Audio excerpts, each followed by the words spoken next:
Welcome to Galaxy Humane. Ici, les étoiles brillent fort.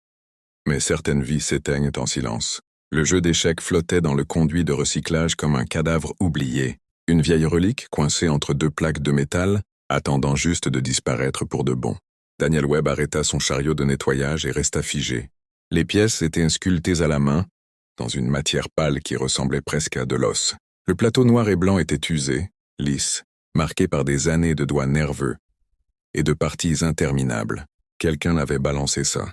Ou alors le jeu avait traîné là pendant des décennies, perdu dans le labyrinthe de tuyaux de la station. Le protocole était clair. Tout ce qui tombait dans le recyclage partait au traitement. Point final. Mais Daniel n'avait pas touché un jeu d'échecs depuis la mort de son grand-père. Et ce truc lui serrait la poitrine, comme un vieux souvenir qui refuse de crever. Alors il fit ce que personne n'aurait dû faire. Il le prit. Horizon 7 n'était pas le pire endroit de la galaxie pour bosser. Franchement, il y avait bien pire. Mais c'était sûrement le plus solitaire. Une station-prison en orbite autour d'une étoile rouge mourante. Un caillou froid suspendu dans le vide, rempli de criminels venus de 100 mondes différents. Daniel y travaillait depuis 3 ans. Il réparait des tuyaux explosés, lavait des sols que personne ne regardait, mangeait seul dans sa cabine minuscule, et surtout, il évitait de penser à sa vie d'avant. Avant, il était prof. Il apprenait aux gosses à lire, à compter, à croire qu'ils pouvaient devenir quelqu'un. Puis une corporation minière est arrivée, a racheté la colonie, fermé les écoles, viré tout le monde. Daniel est devenu inutile, invisible. Et franchement, il avait appris à vivre comme ça. Le lendemain, il nettoyait près du bloc Oméga, l'aile interdite, tout au fond de la station. Une seule cellule occupée. Personne ne disait jamais pourquoi. Daniel passait par là tous les jours, sans jamais s'arrêter. Mais cette fois, à travers le petit hublot blindé, il vit quelque chose d'anormal. De la lumière. Quelqu'un avait allumé à l'intérieur. Il savait qu'il devait continuer. Le bloc Oméga était au-dessus de son niveau d'accès. Mais la curiosité, c'est un vice sournois. Elle te pousse à faire exactement ce que tu sais, que tu ne devrais pas faire. Daniel regarda. Dans la cellule se tenait un vieil alien. Grand, maigre, la peau bleu pâle tirant vers le gris. Des cheveux blancs lui tombaient sur les épaules. Ses yeux argentés brillaient, comme 2 lunes froides. Il fixait le mur, sans bouger, sans cligner des yeux. Daniel avait vu des prisonniers en colère, des brisés, des dangereux, mais jamais quelqu'un d'aussi, seul. Il s'éloigna finalement, termina son service, mangea, essaya de dormir, mais ses yeux argentés ne le lâchèrent pas. Et sans le savoir, en ramassant un simple jeu d'échecs, Daniel venait de déplacer la première pièce d'une partie qui allait secouer toute la galaxie. Le lendemain, Daniel aurait dû faire comme d'habitude, pousser son chariot, nettoyer, ne pas poser de questions, ne pas regarder là où il ne fallait pas. Mais le bloc Oméga l'appelait. Ce n'était pas un vrai appel, évidemment. Pas une voix, pas un message. Juste une sensation bizarre. Un truc qui gratte à l'intérieur du crâne. Comme quand tu sais que quelque chose cloche, mais que t'as pas encore mis le doigt dessus. Il avançait lentement dans le couloir métallique, les roues de son chariot grinçant doucement. Les murs étaient plus épais ici, plus sombres. La lumière artificielle avait ce ton froid qui te donne l'impression que le temps s'est arrêté. Arrivé devant la lourde porte du bloc Oméga, Daniel ralentit encore. La lumière à l'intérieur était toujours allumée. Il s'approcha du hublot renforcé. Cette fois, l'alien n'était plus figé face au mur. Il était assis sur le bord de son lit. Le dos droit malgré son âge, les mains posées calmement sur ses genoux. Ses yeux argentés se levèrent et croisèrent ceux de Daniel. Et là, quelque chose passa. Pas de colère, pas de haine, pas même de surprise. Juste une attention pure, presque oubliée. Daniel déglutit. Il n'était qu'un agent d'entretien, bordel. Pas un gardien, pas un héros. Il aurait dû partir. Mais à la place, il fit un truc complètement débile. Il sortit le jeu d'échecs de son chariot. Il le tint contre la vitre, bien visible. Le plateau noir et blanc plaqué contre le verre blindé, comme une offrande étrange. Pendant quelques secondes interminables, rien ne se passa. L'alien resta immobile. Puis lentement, très lentement, il se leva. Il s'approcha du hublot. De près, Daniel réalisa à quel point il était grand. Même voûté par l'âge, il devait frôler les 2 mètres. Ses yeux se posèrent sur les pièces sculptées. Et cette fois, Daniel en était sûr. Il y avait de la vie là-dedans. Un éclat minuscule, mais réel. Daniel se pointa du doigt, puis montra le plateau, puis le prisonnier. Il mima le déplacement d'un pion. Une question silencieuse, un pari un peu fou. L'alien observa encore. Puis il leva un doigt long et bleuâtre. et désigna un pion blanc. Il fit un petit geste vers l'avant. 2 cases. Daniel sourit comme un gosse. Il posa le plateau sur son chariot et fit le mouvement. Puis il répondit. Les mots étaient inutiles. Le verre était trop épais de toute façon. Ils jouèrent en silence, coup après coup, regard après regard, et le vieux alien apprenait vite, trop vite. À la fin de la pause de Daniel, la partie était déjà tendue, complexe, presque élégante. Quand Daniel dut partir, il posa sa main contre la vitre. Un adieu simple. Après une hésitation, l'alien posa la sienne en face. 2 mains séparées par du verre et des années de solitude. Alors que Daniel s'éloignait, une voix rauque, usée, presque oubliée, murmura un seul mot. « Demain !» Daniel se retourna, le cœur serré. « Demain, même heure !» Sans le savoir, il venait de donner une raison de se lever à un homme que la galaxie avait déjà enterré. 3 mois passèrent. Pas lentement, pas vite non plus. Ils passèrent comme de l'eau entre les doigts, sans bruit, sans prévenir. Chaque jour, Daniel revenait au bloc Oméga. Pas officiellement, évidemment. Toujours par hasard, toujours entre 2 tâches. Le jeu d'échecs voyageait sur son chariot comme un secret bien planqué. À travers la vitre épaisse, il jouait, toujours en silence, toujours sous le radar. Au début, c'était juste un jeu, puis ça devint autre chose. Ils inventèrent leur propre langage. Un code bricolé simple et parfait à la fois. Un tapotement contre la vitre voulait dire à toi. Une main à plat signifiait « j'ai besoin de réfléchir ». 2 doigts levés, bien joué. Un petit mouvement de tête, presque un sourire. T'as failli m'avoir. Quand Daniel devait partir, il faisait un signe discret de la main. Et le prisonnier répondait toujours. Il s'appelait Raven. Juste Raven, pas de titre, pas de nom de famille, rien d'autre. Daniel n'insista pas. Dans un endroit comme Horizon 7, tout le monde avait un passé qu'il valait mieux laisser tranquille. Raven apprenait à une vitesse hallucinante. Là où Daniel calculait 3 coups à l'avance, Raven en voyait 10, parfois plus. À la fin du premier mois, Daniel avait déjà perdu plus de parties qu'il n'osait l'admettre. Et pourtant, il souriait. Perdre n'avait jamais été aussi agréable. Les jours où Daniel ne pouvait pas venir, il laissait des messages. Il écrivait les coups sur un bout de papier et les glissait par la trappe à nourriture. Le lendemain, les pièces étaient disposées d'une manière précise. Une réponse, une phrase entière racontée sans un mot. Petit à petit, les parties devinrent des conversations. Un cavalier tourné vers l'extérieur voulait dire « Parle-moi de ton monde ». Une ligne de pions bien alignée. « Comment tu te sens aujourd'hui ?» Un roi seul au centre du plateau. « Je suis content que tu sois venu ». Daniel apprit à lire ses signes et à répondre. Un jour, il apporta une vieille photo. Son grand-père, debout dans un jardin sur terre, tenant un trophée d'échecs et souriant comme un roi. Daniel plaqua la photo contre la vitre. « C'est lui qui m'a appris », dit-il lentement en articulant bien. Tous les dimanches, Raven fixa l'image longtemps, puis il posa une main sur sa poitrine, pointa Daniel, puis la vitre. « Merci ». À partir de là, Raven posa des questions. Des petites. Des simples. Presque enfantines. La pluie, ça fait quoi? Les humains mangent quoi le matin? Les animaux de la terre, ils font quel son? Vous dormez vraiment 8 heures? Daniel répondit à tout. Il parla d'orage, de pancakes, de chiens qui aboient quand ils sont heureux, de la neige des plages, de l'odeur du café au réveil. Raven écoutait comme quelqu'un qui crève de soif. En échange, il parla de son peuple. Les Salanteries, des êtres grands à la peau bleue et aux yeux d'argent, venus d'un monde à 3 soleils, des forêts de cristal, des vents qui chantaient, des enfants qui apprenaient à danser avant de marcher. Il ne parla jamais de lui. Daniel le remarqua, mais il respecta le silence. Et sans s'en rendre compte, au milieu d'une prison perdue dans l'espace, 2 solitudes venaient d'inventer une amitié que ni les murs, ni le verre, ni la galaxie entière n'avaient prévu. Un soir, Daniel resta plus longtemps que prévu devant la vitre du bloc Oméga. La station bourdonnait doucement autour d'eux, ce bruit de fond constant qui finit par te rentrer dans le crâne.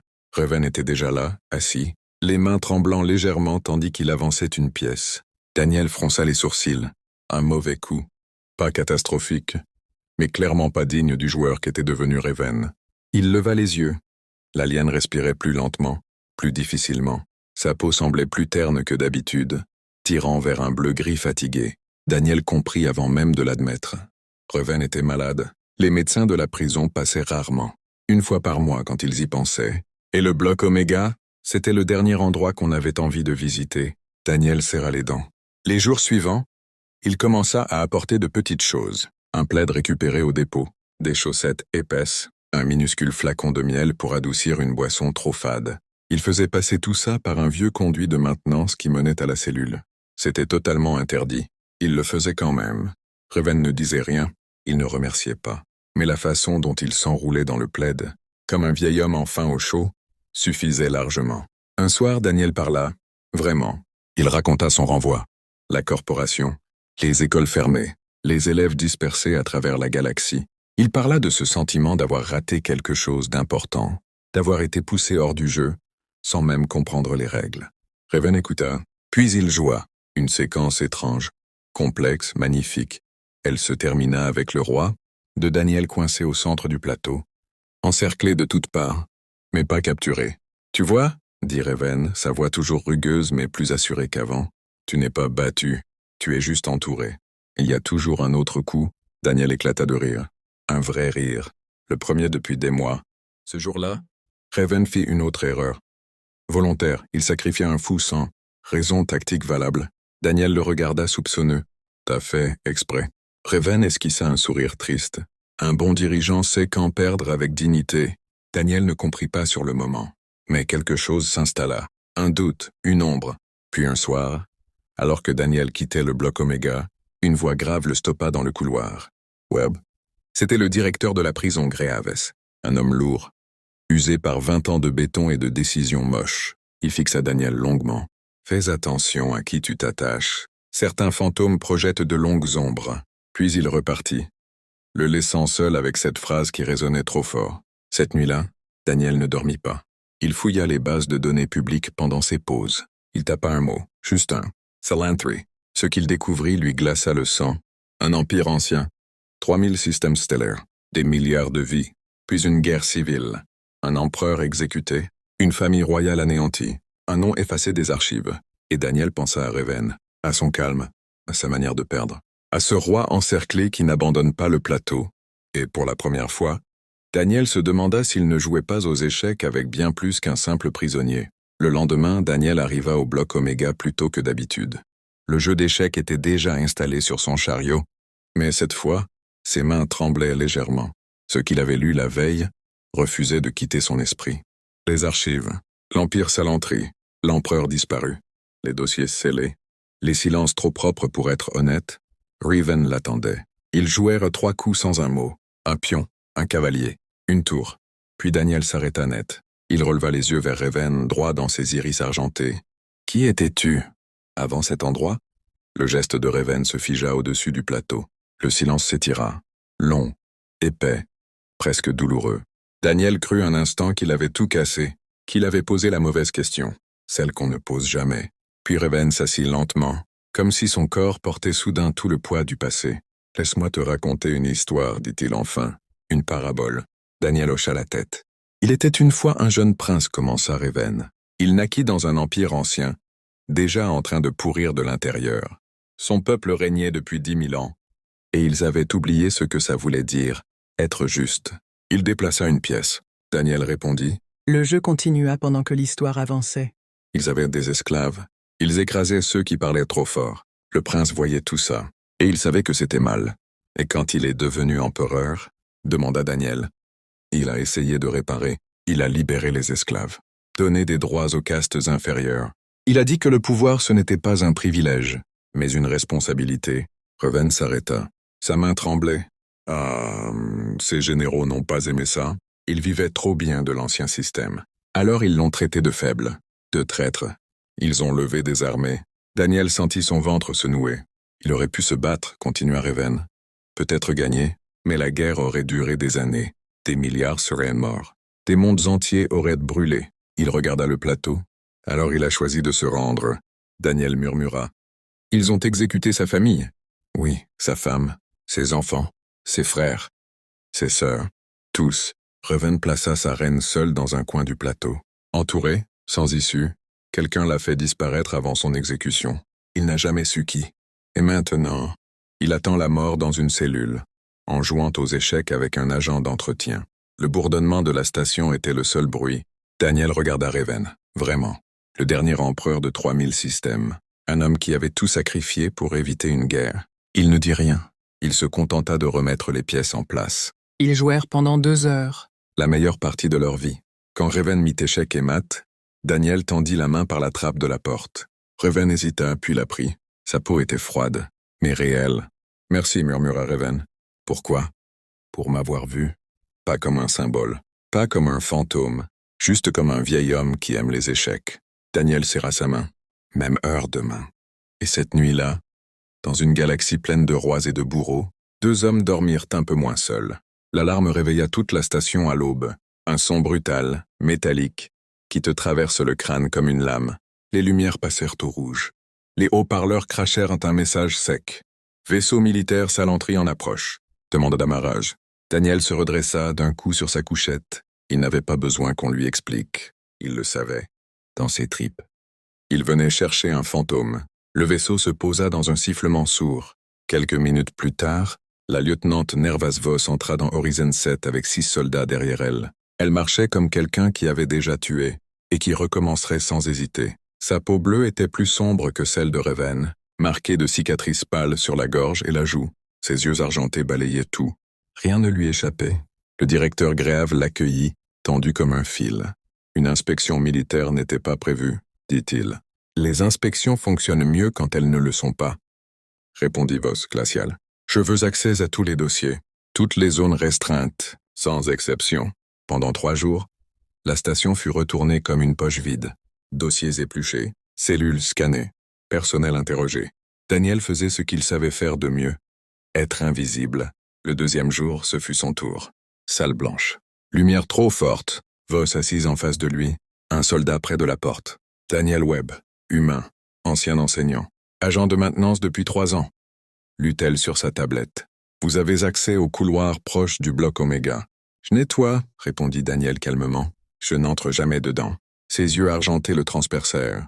Savez-vous ce qui est détenu dans le bloc Oméga? Non, madame. Je pousse mon chariot. Je fais mon boulot. Long silence. Puis elle hocha la tête. Vous pouvez disposer. Cette nuit-là, Daniel courut au bloc Oméga. Il te cherche, dit-il aussitôt.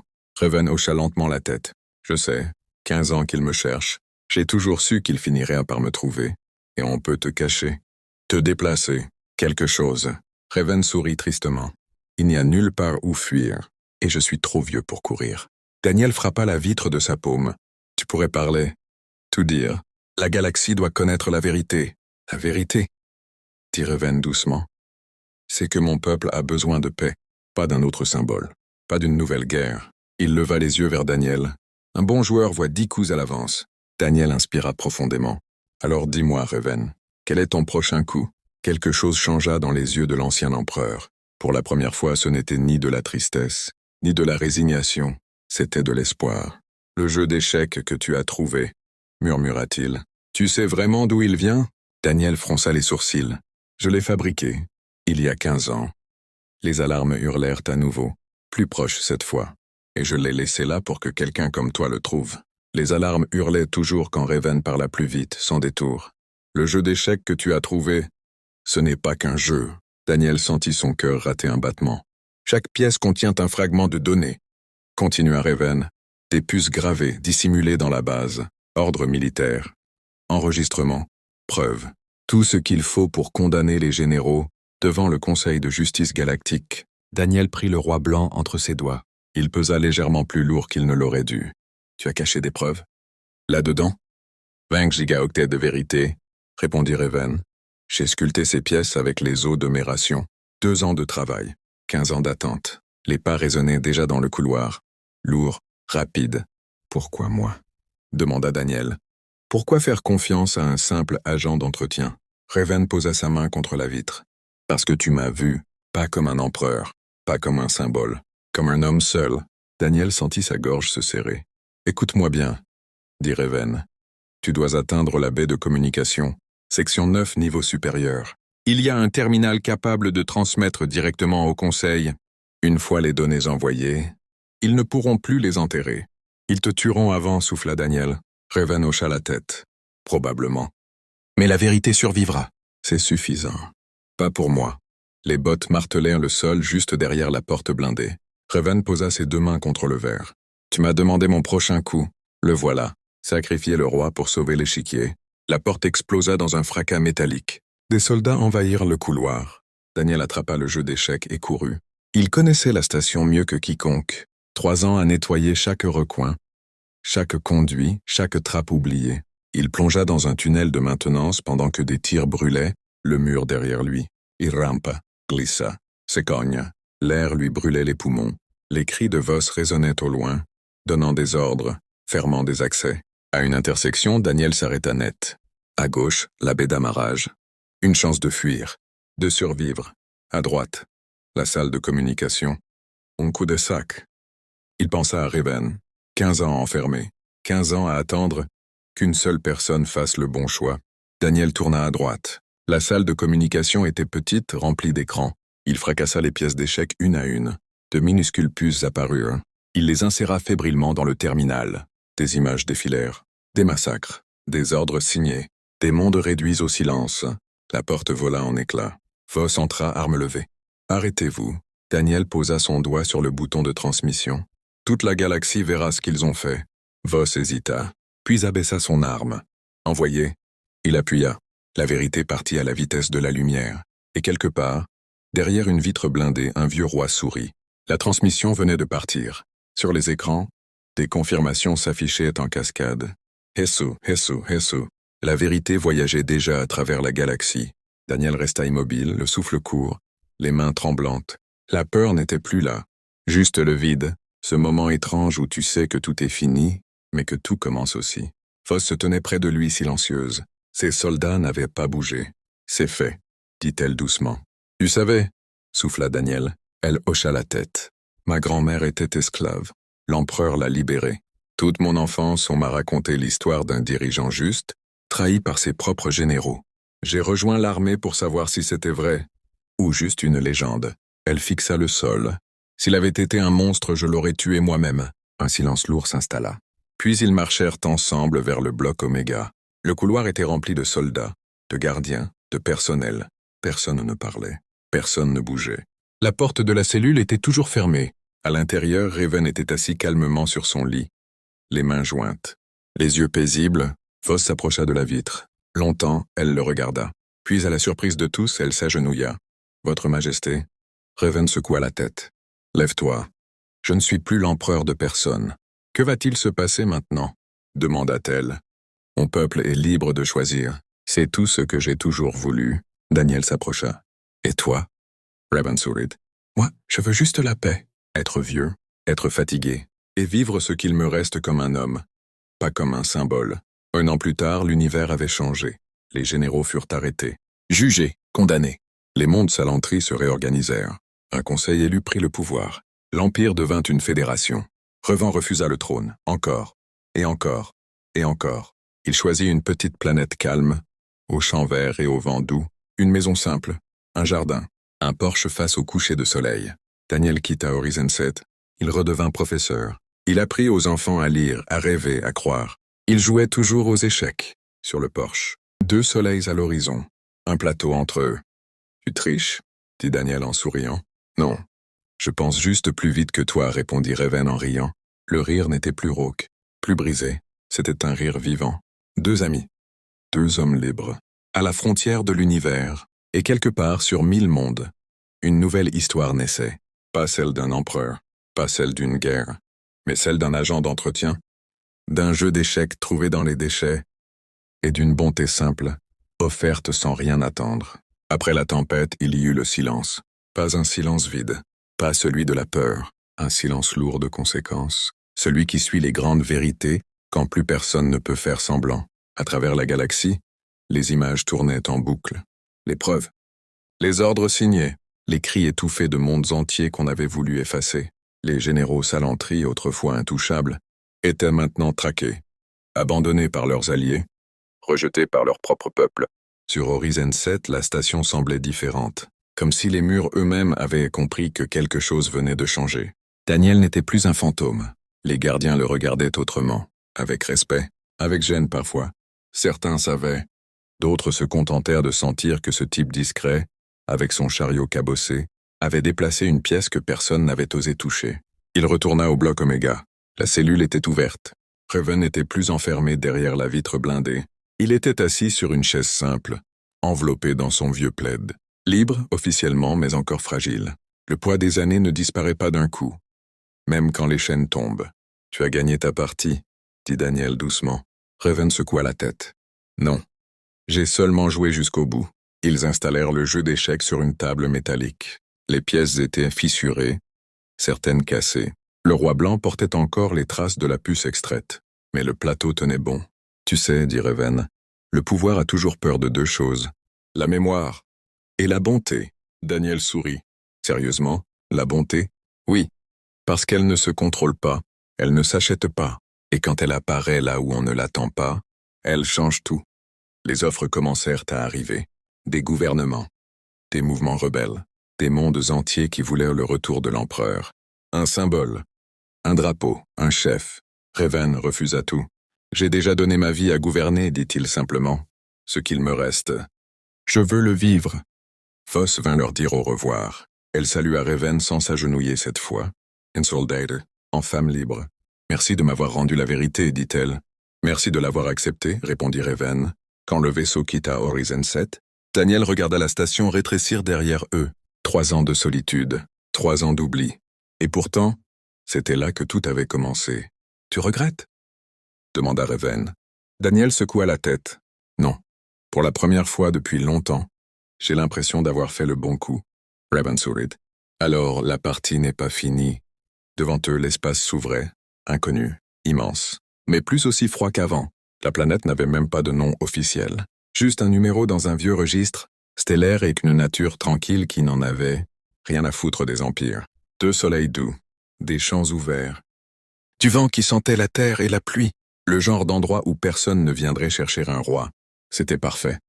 Raven vivait là depuis 1 an, une petite maison en bois clair, un jardin qu'il entretenait mal mais avec amour, des mains encore tremblantes, mais des yeux apaisés.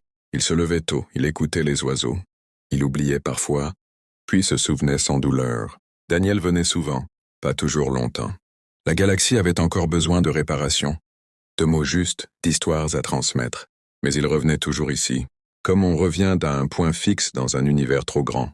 Il jouait aux échecs sur le porche, toujours le même plateau, les pièces recollées, usées, vivantes. « Tu sais, dit Daniel en avançant un pion, on étudie ton histoire dans certaines écoles maintenant. » Raven leva un sourcil. « Vraiment? Ouais, mais pas comme celle d'un empereur, comme celle d'un homme qui a choisi de perdre le pouvoir pour sauver des vies. » Raven sourit doucement. « C'est mieux ainsi. » Le vent passa entre eux, long, paisible. « Tu penses que ça durera? » demanda Daniel. « La paix, la fédération, les bonnes intentions. » Raven observa l'échiquier longtemps avant de répondre. « Rien ne dure, mais chaque génération reçoit un plateau neuf. À eux de décider comment jouer. » Il déplaça sa reine. Daniel répondit. Le jeu avançait lentement. Le soir tomba. Les 2 soleils embrasèrent l'horizon. Daniel s'arrêta net. Échec et mat. Raven regarda le plateau, puis éclata de rire. Un rire franc, clair, sans ombre. Voilà, dit-il. C'est ça le dernier coup, savoir quand perdre. Et quand laisser gagner. Ils restèrent là, sans parler. 2 silhouettes face à l'infini. Quelque part, très loin, la galaxie continuait de tourner. Il y aurait d'autres conflits, d'autres tyrans, d'autres erreurs, mais aussi d'autres Daniel, d'autres gestes simples, d'autres jeux d'échecs oubliés dans les déchets. Et parfois ça suffisait. Raven posa sa main sur le plateau. Merci de m'avoir rendu humain. Daniel hocha la tête. Merci de m'avoir appris que même les rois peuvent être bons. La nuit s'installa. La partie était terminée. Mais l'histoire, elle, venait juste de commencer.